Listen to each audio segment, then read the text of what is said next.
Hi guys, good morning sa ating lahat. Ayan, maulan po. So hindi ko alam kung bagyo ba ito.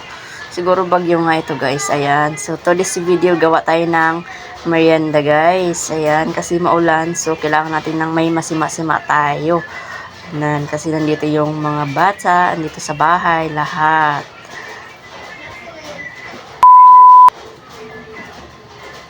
So ito na nga, mayroon ako ditong saba na ilang piraso ba yan? Bilangin ko muna. 2, 4, 6, 8. So, 8 piraso lang yan nasa ba, guys. Yan, duduro, i-smash lang natin yan siya. So, ang unang gagawin natin, natin is balatan muna natin siya, guys. Ayan. So, mas maganda po nito kapag overripe talaga siya. Kasi, mas malambot siyang durugin. Kumpara dito, hindi siya masyadong malambot. Ayan.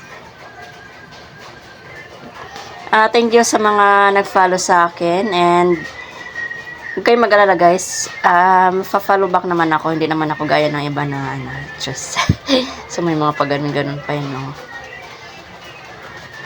So ayan na nga guys, dudurugin ko siya ng gamit ang tinidor. So ayan, dumulas nga lang siya ng yun. So ang ginawa ko nito is hawakan na lang natin siya guys kasi malinis naman kamay. So ayan. Mas malangga na talaga nito guys yung overripe siya kasi mas malambot siyang durugin.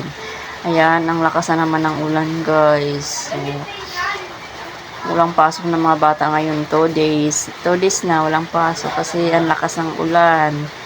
Bagyo siguro to, no? Hindi ko kasi alam. Hindi kasi nakapanood ng balita. Bagyo ba to guys? Sabi 1 week, sabi hanggang Friday daw walang pasok.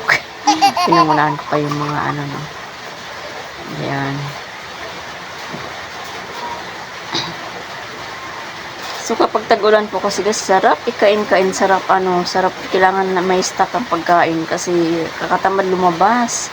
Kailangan may makain-kain ka talaga diyan. Ayan. So ito na nga, durog na ang aking banana sa baso. Ayan, naghalo ako ng cornstarch diyan, 1 kutsara. So, butter sana ilalagay nito guys, pero lang, optional nyo lang. Wala naman akong butter kasi. So, mantika lang pampadulas, yung hindi siya magdikit.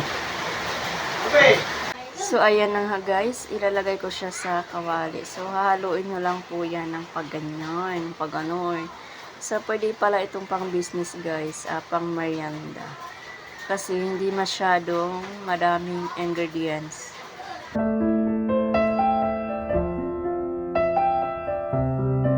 Ilalagay ko na pala yung cornstarch na pinaghalo ko guys. Ayan.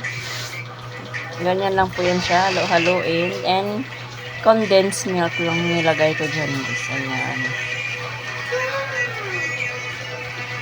So, ganun lang siya kabilis. Tapos, pag medyo luto na yung saba or ayun saging, ayan, ganyan luto na siya. So, ililipat natin siya sa lagayan. Ayan, tapos papalamigin lang natin siya guys ng ilang minuto. And, ayan, ipa-flat muna natin siya ng pantay para maganda siyang tingnan.